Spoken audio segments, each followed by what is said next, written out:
It is 12 noon here in New York City. It is 5 o'clock in London, where we're tracking the latest after several terrorists brought their personal destruction to the London Bridge. The long shadow of terror once again falling across the UK as new developments come to us by the hour.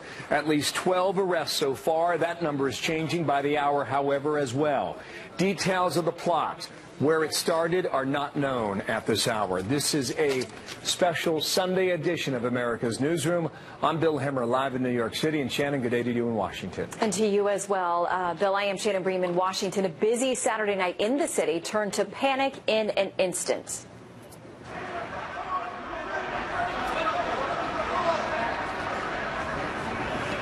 People scrambling for their lives as chaos swept through the streets. The attack and police response unfolded within minutes. By the time it was over, at least 7 innocent people were dead, 48 injured.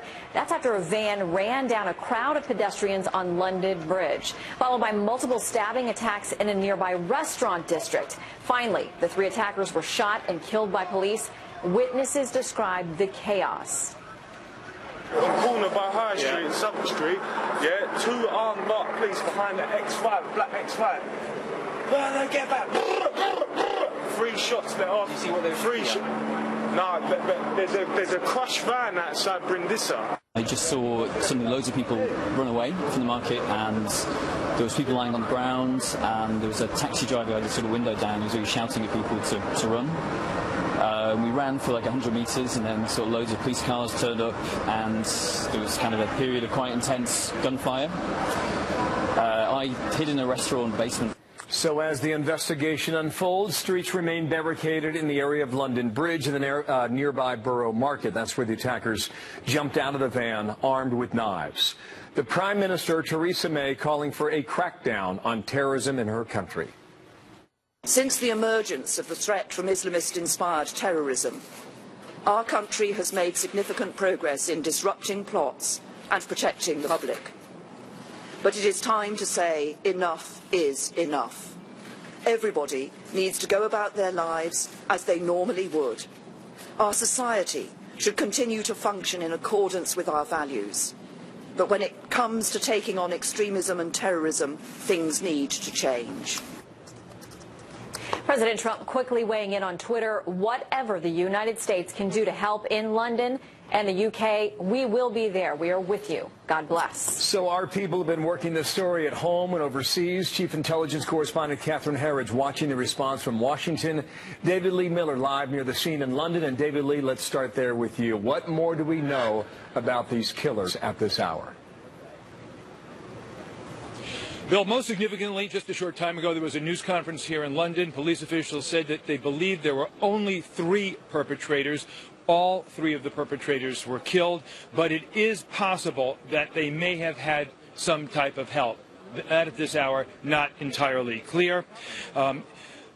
One of the greatest clues here might be the white van, this rented white van that the attackers were using. We have a still frame of this van. You can get a pretty good idea of what it looked like.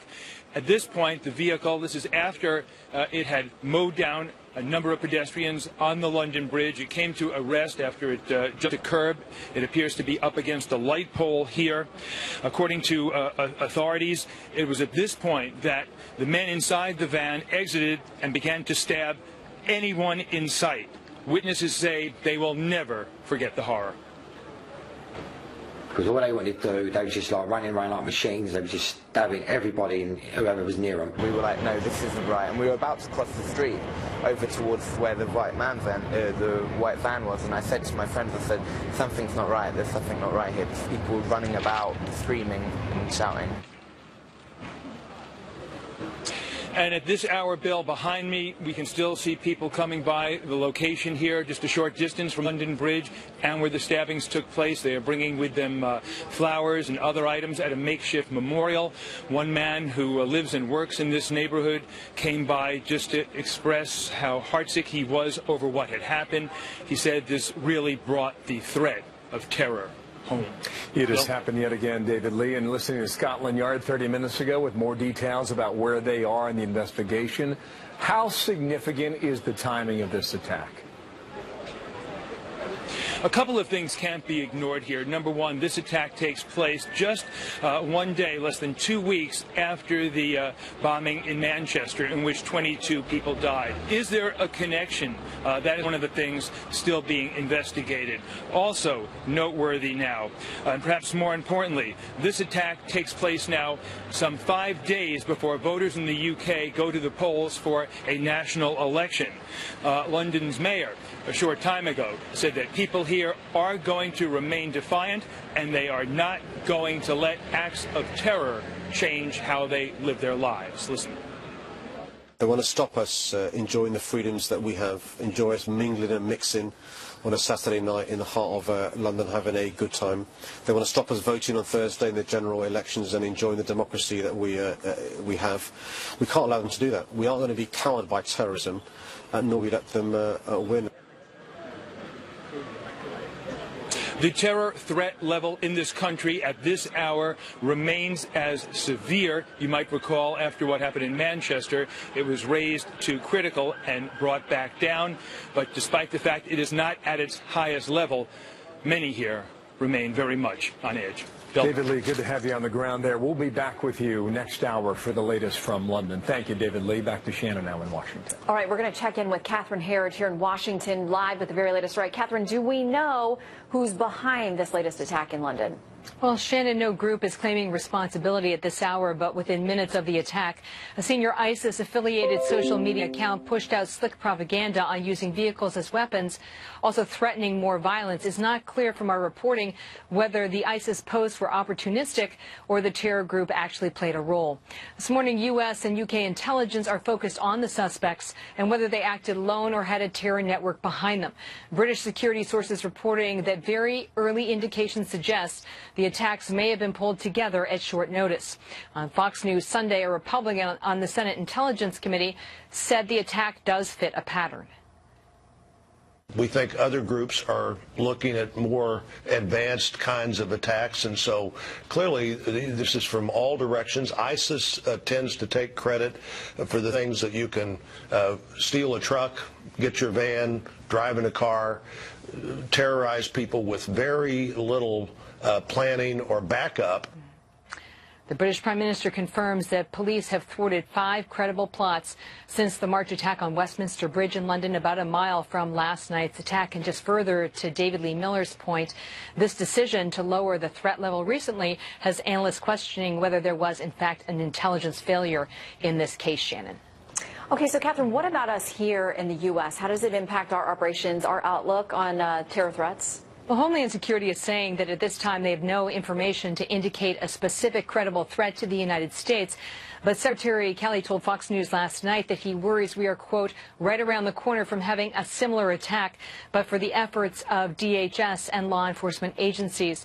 Counterterrorism analysts are flagging a message posted to pro-ISIS channels on Telegram Saturday, calling for lone wolf plots during the holy month of Ramadan. But again, there's no evidence yet that they are connected. A lot of that will be known simply from the forensic review of the suspect's electronics, Shannon. All right, Catherine Herridge staying on it live for us in Washington. Thank you so much, You're welcome. Bill. More perspective now, more on all this. Waleed Phares, Fox News national security and foreign affairs analyst. And Waleed, it has happened yet again. Thank you for your time today, and let's try and figure it out together. What is your hunch as we try and piece it together? Well, Bill, first of all, what drew my attention was the statement made by Prime Minister May, in which she said, we're going to continue to enjoy our freedoms, but something has to change. And that is in contrast with a lot of the political establishment statement that nothing should change. So my question is, what is it that should change? Number one, most likely the public in Britain, and of course even here in America, is asking, what is it that we can do when we encounter these situations? It's on, and more are going to come. So there needs to be a duty by government on both sides of the Atlantic to start addressing the public on what to do. And more than that, the second one is the vetting. The vetting so far is not working, or it's working partially. So what kind of new vetting do we need to have so that we could deter the next wave to come? I thought that her statement was rather frank, Waleed, and I thought it was tough. Do you believe the actions of her government will follow on the words of her address today? Look, her statement was good also because she's using the terminology we need all to use, which is Islamist, ideological, or movements threats. So we're there now. The British are there at least, and we are. The next question is going to be, what is the state of affairs? I mean, how many of these jihadists are on British soil or on American soil? We need to have that estimate. Second, what is it that we can do to stop more? We have to stop the bleeding. Here comes the discussion of should we ban or not. Thirdly, and most importantly in this case, we need to make sure that authorities on both sides of the Atlantic are able to go after the networks that are inciting. Because every time we arrest them, we look at what kind of networks we're backing them. But who is inciting them and indoctrinating them? That is the real strategic choice. Here's something that I'm trying to figure out. You've had 3 attacks in England in 3 months, right? When you think about France last year, in that deadly year, you had the refrigerated truck in Nice that killed more than 80 on Bastille Day. You had the attacks 7 months prior at the Bataclan in Paris. It was thought that France was a target then because of its ongoing contribution to try and wipe out ISIS in Syria and Iraq. If you follow that logic then, what's the logic for England being the target now, Wally? Well, it's the same. UK, France, our partners in NATO, and of course the United States, but also our Arab partners, we're all engaged in one thing that is dramatic or tragic to the jihadists, the bringing down of the caliphate. So as we are shrinking the caliphate bit after bit, and I think we're going a little bit slow, we need to go faster, you're going to expect that whatever that caliphate has in terms of branches or supporters around the world, including in Britain and France, they're going to use them. They're going to actually give them the guidelines. Use any weapon you can. So it's not about studying the weapon of the knife or of the car or of the bomb. It's everything they could do to try to delay us. It is Ramadan. That's been mentioned about 4 times in the first 10 minutes here. Do you think this has a connection to the holy month? When you consider the amount of devastation that occurred during Ramadan last year. Look, I don't think that Ramadan triggers things. I think that the jihadists use Ramadan, and they would use anything they can, including weaponization of an ideology, including use of new means, and of course including the emotionally charged month of Ramadan to recruit home their own people. This large pool that I'm always asking the question about in Britain or here or in France, how large is that pool? Roy Blunt was on Fox News Sunday, member of the Intelligence Committee. We heard a comment from him a moment ago. But he was also asked by way of Chris Wallace about the travel ban, and he said the following. Listen here. My view is the president does have certainly the right to put in place extreme vetting. Chris, it's been 4 months since they said they needed 4 months to put that in place. I think you can do that without a travel ban, and hopefully we are. He's making the point that it's been 4 months. The request originally was a 90-day temporary ban on those 6-7 countries originally, suggesting that the White House could have completed its mission already, given the time that's expired. What do you think about that, Waleed? Look, Bill, I am not sure. I don't have the information about why 90 days, why 6 months. I mean, is it based on what exactly? But what I can see is that if we had a strategic vetting system, not overnight from the last election, but from the last 8 to 10 years. Remember, this whole war had started on 9/11, that's 15 years ago. If we had a vetting system, we may not need a ban travel. The ban travel is basically to stop the incoming of potential jihadists, not of these communities, but the jihadists will penetrate until we find a way for a better vetting. We don't have the vetting system yet, and therefore the ban has also not been implied. So we need a new strategy for both vetting and ban. Well, you know it as well as anyone. Waleed Phares, thank you for your insight today out of Washington, D.C. Thank you, sir. Thank you. Back to Shannon there as well. Well, they've decided the show must go on just hours from now. Ariana Grande will kick off her benefit concert in Manchester, England, even in the wake of last night's attack in the heart of London. The concert will raise money for the victims of the bombing at her concert there almost 2 weeks ago. 22 people were killed. Grande will be joined by a star-studded lineup: Justin Bieber, Coldplay, Pharrell Williams, and Katy Perry among the performers who are going to take this stage. And good for them. A lot of folks, say, Bill, that it is a brave thing, and it will send a clear message as they stand up there. Yeah, I think you're exactly right about that, too. You have to consider that they were just thinking about the security of getting this thing underway. And now they're dealing with the contrails of yet another hit just to the southeast. So we'll see how it goes, and good for them for standing up. You know, that was one of Theresa May's things. You know, she said enough is enough, but we're not going to stop living. So we're watching that. Also, the people of England stunned yet again in the wake of another terrorist attack. What precautions are being taken here at home? I know we've watched these developments on and on. Senator Lindsey Graham has been tied in on this from day one. We're going to talk to him live a bit later in the show about all that, Shannon. Also up next, former Congressman Pete Hoekstra, who predicted the rise in terror attacks against Europe more than a year ago. He's with us live as our coverage of the London terror attacks continues on America's Newsroom. Because all they wanted to do, they were just like running around like machines. They were just stabbing everybody and whoever was near them. They were running in the pubs, the bars, the restaurants. They were running and just stabbing everybody.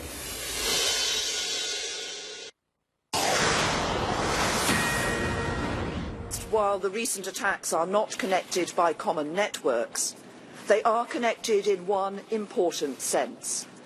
They are bound together by the single evil ideology of Islamist extremism that preaches hatred, sows division, and promotes sectarianism. It is an ideology that claims our Western values of freedom, democracy and human rights are incompatible with the religion of Islam. There's Theresa May, the UK Prime Minister. You're going to be seeing and hearing a lot from her in the days to come. That was her earlier today. They have an election in 4 days. 3 terror attacks in England in 3 months' time is getting, as it should, a lot of attention in that election.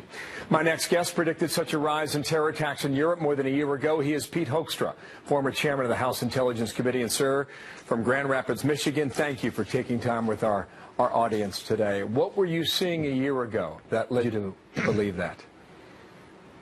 Well, a year ago, we did an analysis at the Investigative Project on Terrorism. We saw an increase of over 700% in the lethality, the number of people who were being killed because of the result of radical jihadist attacks, from around 3,200 people in 2011 into 2015. That number had increased to 27,000. From 3,200 to 27,000. Think about it. We saw 5 failed states in the Middle East, Iraq, Syria, Libya, Yemen, and then in Afghanistan. That's where the violence was concentrated, but it was starting to spread into Africa and Asia, and then Europe clearly was identified as a fertile ground. ISIS and radical jihadists out of Libya and Syria, they were on the soft underbelly with easy access into Europe. So it was a prime target. It was the physical movement then, right? It wasn't just the sort of internet talk that you get and watch all the time.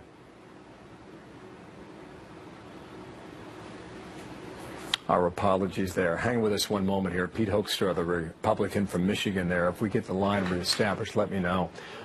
Because this is very important stuff when they think about, you know, the study and what he went to find. This is one of his conclusions. Put it on screen for viewers. In Europe, he talked about an increase in attacks over the next 18 to 24 months. He also talked about in Africa, the terror expanding numerically and geographically. This all according to the study that they were doing a year ago. Middle East, the Islamists will target Jordan, Turkey, and Saudi Arabia. You may have caught a map there a moment ago. See if you can pick that map back up here, because what I think is we bring the former congressman back into the conversation yet again. When you look at this map, the thing that is striking to me is what's happening in Western Europe, sir. It really is. I mean, the policies that Western Europe has had in place for the last 20 years, mass immigration, no vetting of the people coming in many cases welcoming jihadists into their countries, especially the UK. Then you see a lack of assimilation, and then the migration in the last 24 to 36 months of people coming from Libya and Syria with very little to no vetting. Experienced fighters, jihadists, and this is the cesspool that is creating this environment in Europe now that is breeding these kinds of attacks. Our government officials saw it coming. This is not brain surgery. They saw it coming. I'm not sure that they've reacted strong enough, and clearly they have not prepared the public for what's happening there today. What should be done and what should be said if that's the case?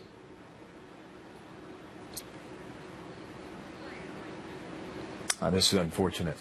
Sir, my apologies. Pete Hoekstra, we've got one line in communication with your studio there in Grand Rapids, Michigan, but you cannot hear us. So our apologies to our viewers at home. In the meantime, let's look at the view here in central London. And Shannon, you were at an event last night where you talked to the Homeland Security Secretary about this and how it travels here, et cetera. What did you gain from that conversation? Yeah, it was interesting because the first thing that he said was sort of lamenting the fact that in his brief time as Homeland Security Secretary here in the U.S., that in just 4 months' time, this, he said, would be his 4th or 5th call to his counterpart in the U.K. because of what they're facing there. And he said, you know, the people of DHS here in the U.S. and our law enforcement agencies here are working around the clock, just as they are there in Great Britain. But he said that we are, quote, around the corner from this kind of thing happening here in the U.S. if we don't remain vigilant.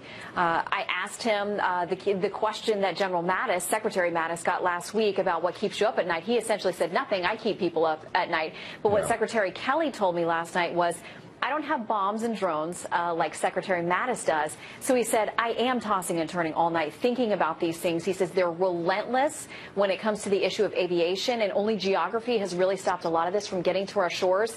But he also had a ton of praise for the people of DHS. You know, he's a decades-long Marine, and he said, when I got to DHS and took over the department, I was just so beyond impressed with how we're doing here in the U.S. and the people of the Homeland Security Department. I thought Pete Hoekstra's comment there about the physical movement out of the Middle East and out of Northern Africa is significant.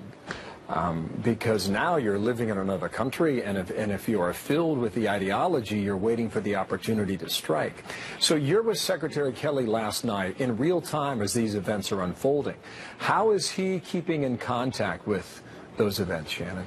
Well, it's interesting because he was speaking at an event that was to celebrate fundraising for Marine Corps children here in the U.S. who need a college education in the ways that they can be supported. So it was a very upbeat event, but as soon as he took the stage, he right away mentioned we're monitoring the situation in London. Now, my phone had been blowing up, so I'd been seeing it, but a lot of people who were at this event hadn't seen it in real time, and there was a little bit of a gasp in the room. But it was clear when I talked to him after he left the stage that he had been fully briefed and was all through the evening. There was a time he stepped away, and it was clear that he was getting minute-by-minute updates. I asked him if at that point he was calling it terrorism. He said, you know, we as U.S. officials aren't calling it that yet, but noted that London, the police there and officials there had absolutely made that characterization, and he just wanted to stress that we need to be vigilant here because we're facing the same kind of threats. All signs pointed to it, right? I mean, based on previous acts, it was quite clear.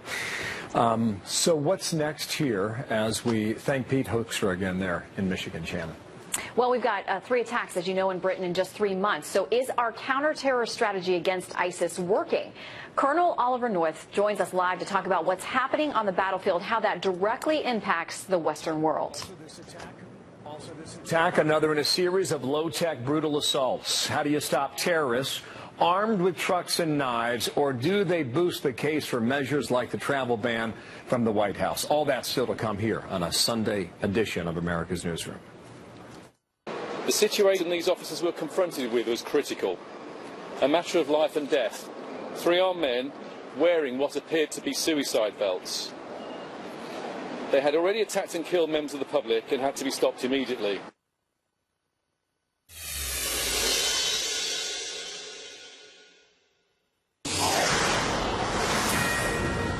I'm appalled and furious that these cowardly terrorists will deliberately target innocent Londoners and bystanders enjoying their Saturday night. There can be no justification for the acts of these terrorists, and I'm quite clear that we will never let them win, nor will we allow them to cower our city or Londoners. That's London's mayor speaking out about the attack. 7 lives lost, many, many more injured. The rampage comes as ISIS calls for an all-out war at the start of Ramadan and attacks on innocent people. So how do we step up our fight, especially against terrorism in sanctuaries like Syria, Iraq, and Afghanistan? Well, I'm joined by Lieutenant Colonel Oliver North, retired from the Marines, author of Counterfeit Lives, host of War Stories, and a Fox News military analyst. Always good to see you, Colonel. Shannon, this is your Marine weekend, isn't it? It is. I've been hanging out with a lot of Marines, and I can't think of better company to be with this weekend. So you have been in the region recently. Yes. You know what not only we are facing, but the coalition trying to stamp out ISIS. attacks. What are we getting right and wrong? Well, first of all, we're paying the price for what Obama didn't do when he was president. 7 years of kowtowing to the Muslim Brotherhood, bending over backwards to ignore what ISIS was doing.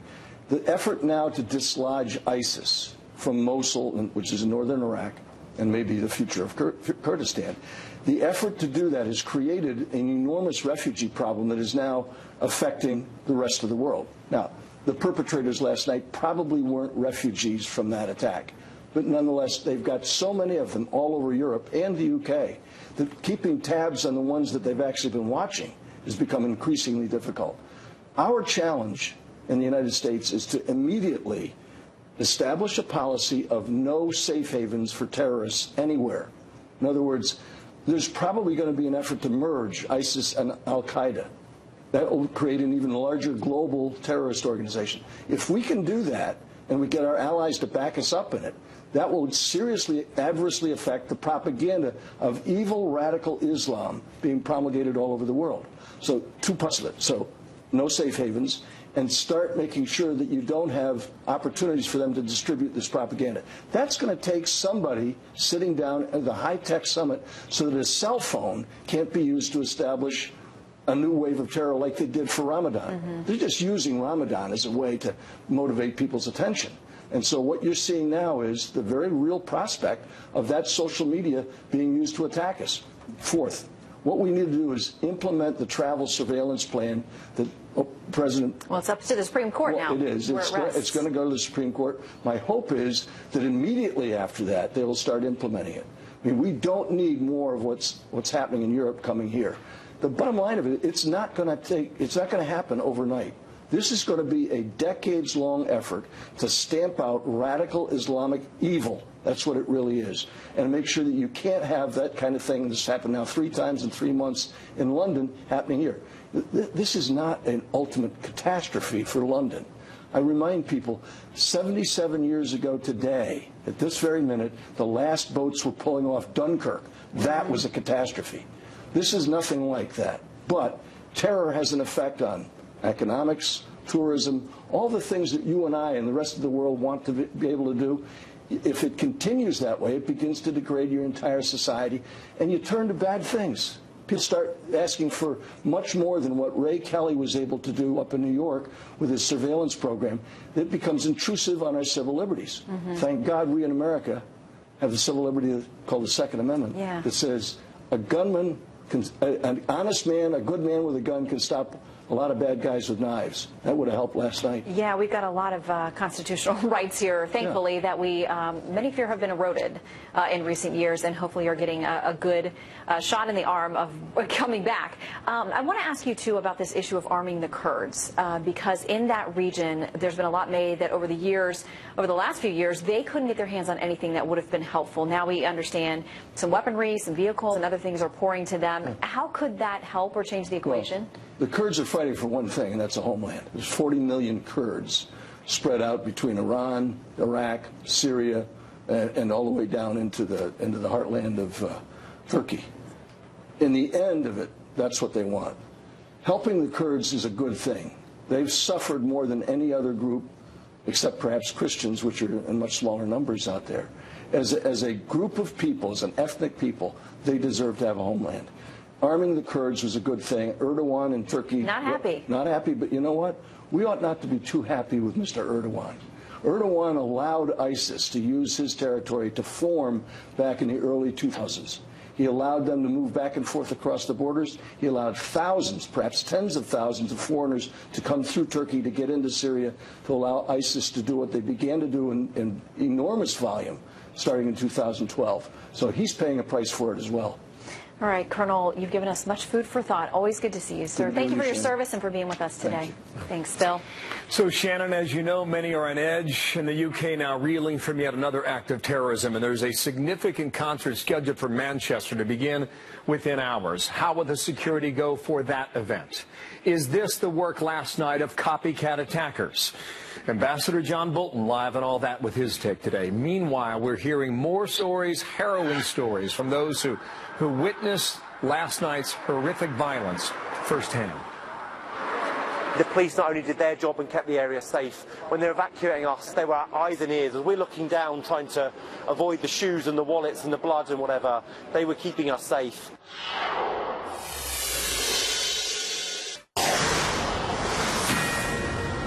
We do face a massive problem, and I can't see, short of hugely increased resources for our security services, I can't see anything else we can do. Now, we could take the 3,500 who are the genuinely suspected terrorists themselves, as opposed to being linked and associated. We could round them all up and intern them in prison. That is an option. Option is likely not to happen. Nigel Farage reacting to the terror attacks in Europe earlier today with Maria Bartiromo. John Bolton, former U.S. ambassador to the UN, Fox News contributor, here to talk about, well, a lot of things now. How are you, sir? And good to be with you. Good Sunday afternoon to you. The one thing Farage says there is that he cannot see, with the hugely increased resources, doing more. When you consider the levels of security that have already been ramped up. What is your view on that? Let's start there. Well, I think more could be done, but I think there's a different point at issue here. I think we've got to get away from viewing these terror attacks as something that law enforcement needs to respond to.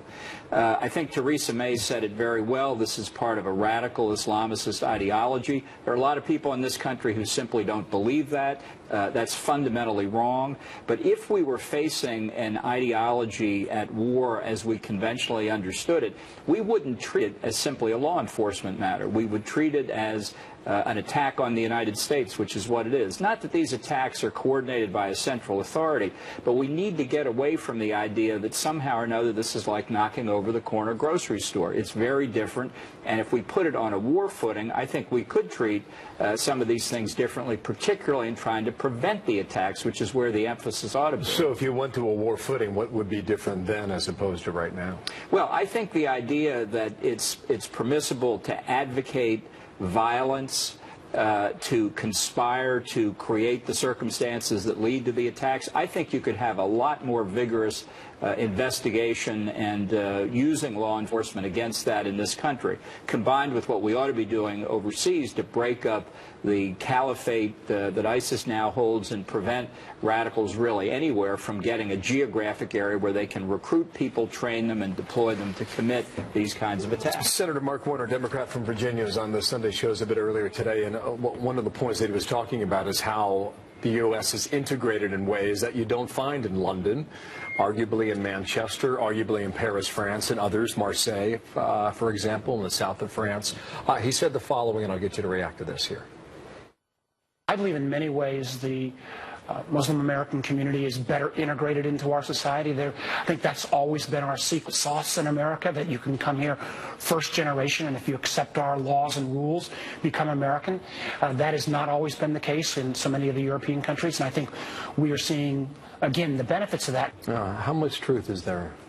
Well, I think the melting pot is one of America's greatest strengths. I think Senator Warner is correct that in Britain, France, really all across Europe, they simply have no experience in really integrating immigrants into their society. But let's also be clear, the melting pot is under enormous assault in this country from what's called multiculturalism, the idea that you don't have to change anything to be an American. You just have to be physically within the space of America's borders. I think that's a very dangerous tendency. And even if the melting pot worked perfectly, it's not 100% defense. And it should tell us that we need to be even more worried, perhaps, about people coming into the country from outside. Talk about Theresa May, who made I thought it was a pretty strong statement earlier today. Just a quick sample of that right now. We believe we are experiencing a new trend in the threat we face, as terrorism breeds terrorism, and perpetrators are inspired to attack, not only on the basis of carefully constructed plots after years of planning and training, and not even as lone attackers radicalised online, but by copying one another and often using the crudest of means of attack. I think in that address, she said all the right things. I think rhetorically it was fine. And you know a lot about British government. Rhetorically it was fine, but are they following it with action, I think she's in a very difficult position. We are 4 days away from a British general election. that's been punctuated by 2 horrible terrorist attacks. And after the first one in Manchester, she took down the threat level from the highest, only to be faced with this. It's hard in the aftermath of the tragedy to talk this way, but there's a huge unknown now factoring in. Do Britons really feel concerned enough about this to factor it into their vote on Thursday? I think they will. We don't know how it will come out, in her favor or in favor of the opposition. Do you think that the other side has a firmer grasp of security in the UK now? Personally, I think the Labour Party has 0 credibility on terrorism or national security. Which would mean Theresa May wins in 4 days, despite this. Yes, except that she was Home Secretary, I think, for 7 or 8 years, responsible, in effect, for Homeland Security there. We've seen these 2 attacks. We saw the attack on Parliament coming across the bridge there. One could well ask, if she's the expert, how come these attacks have increased? I think she's got vulnerability, and that's why I think this tragedy coming so close to the election really throws it up in the air. Walid Fair was with us about 45 minutes ago, and you remember the attacks in France last year, Nice, Paris, and it was largely thought that the reason why they were striking back on their homeland is because the French government joined the fight against ISIS in Raqqa, Syria. What then, if plausible, what then would explain 3 attacks in England in 3 months now? Well, I think in part it's because you do have a large indigenous population that's potentially been radicalized, people who came from the Indian subcontinent, from what's now Pakistan, India, and Bangladesh. The transportation bombings in London in 2005 killed over 50 people, all done by people born and raised in the United Kingdom, native-born citizens of Pakistani descent. It's a terrible threat, I think, when people can be born and raised in a free society, see all of the benefits of a free society, and still succumb to the radical Islamist ideology, still engaged in terrorist acts.